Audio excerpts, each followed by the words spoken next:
Genesis chapter 3 verse 15. It said, the woman shall have a seed. Now, when you understand biology, women don't have seed. Because what produces an offspring is something called the spermatozoon. And only a man has the capacity to produce a spermatozoon. And so because a woman does not have seed, when God said a woman will have a seed, that means he has gone beyond biology. He has now entered spirit life. Because a new operation is about to enter the earth realm. And he said, the seed of the woman shall bruise the head of the serpent. So the ancient war that was going on in the spirit, God wanted man to fight that battle for him.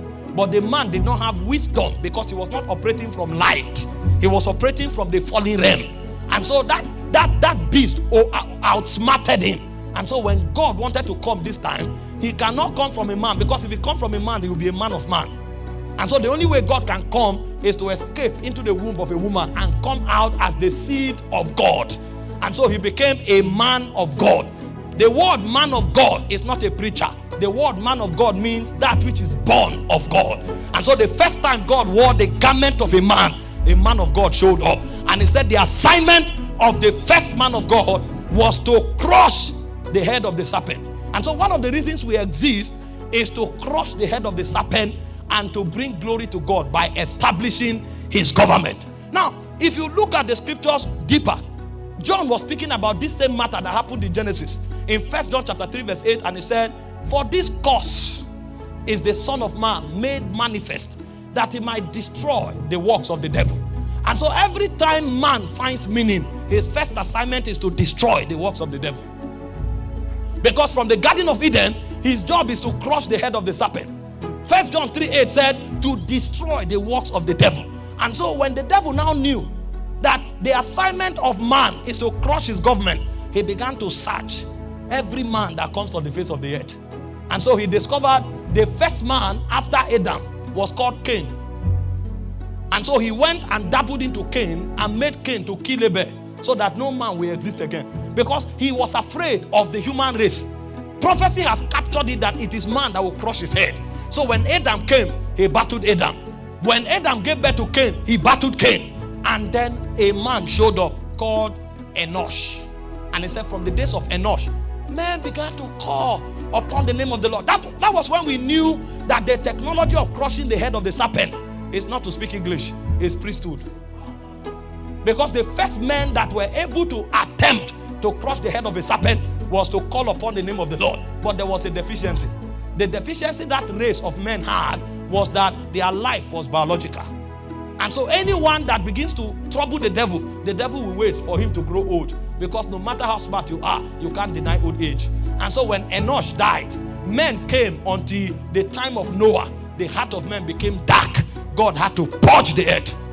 And God started again and started with Abraham. And so from time to time, every time men show up, the devil comes. He found a man called Samson. He was so strong. He could carry the gate of a city on his shoulder.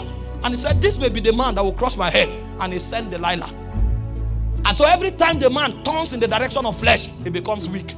And the Samson was cut off. And he kept cutting men off until he saw a strange man who walked into the wilderness to fast and pray for 40 days. And he came to him with the same strategy and said, if you are the Son of God. So the whole idea was to find the Son of God. Number is not a factor. It's the Son of God that is the factor.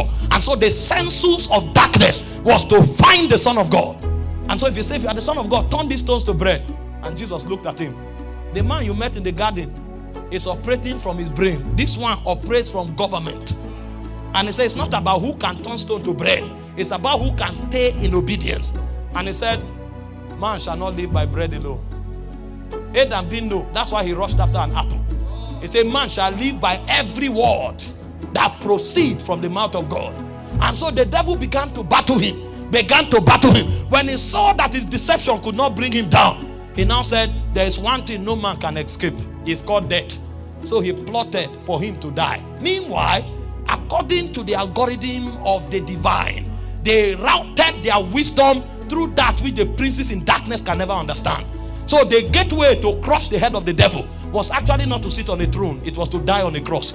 And so the Bible said, if the princes of this world had known, they would not have crucified the Lord of glory. And so when they crucified him, he was actually crushing their head. So in Colossians 2:14, he said, having spoiled principalities and powers, he made a public show of them, triumphing over them by the cross. So the way Jesus killed the devil was not to fight, it was to die. That was when we knew that the greatest strength on earth is self-denial.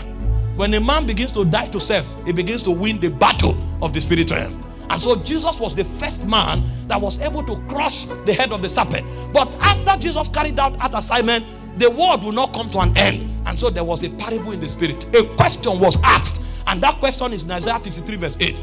Now that he has completed this assignment and the world has not yet ended, he said, who shall declare his generation? The Son of Man has completed the job. The head of the serpent has been crushed, but men are still on the earth. Who is that person that can hold the fort waiting for the Messiah? Who shall declare his generation? The job is done, but there are so many other victims on the earth. And so that question became the betting of what we call ministry. And so ministry is not a product of human ambition. Ministry is actually an extension of the government of God that Jesus began to institute when he hung on the cross. And that's why I tell people, ministry does not begin when you establish institution. Ministry actually begins when you understand self-denial, because it's in death that we can crush the head of the serpent.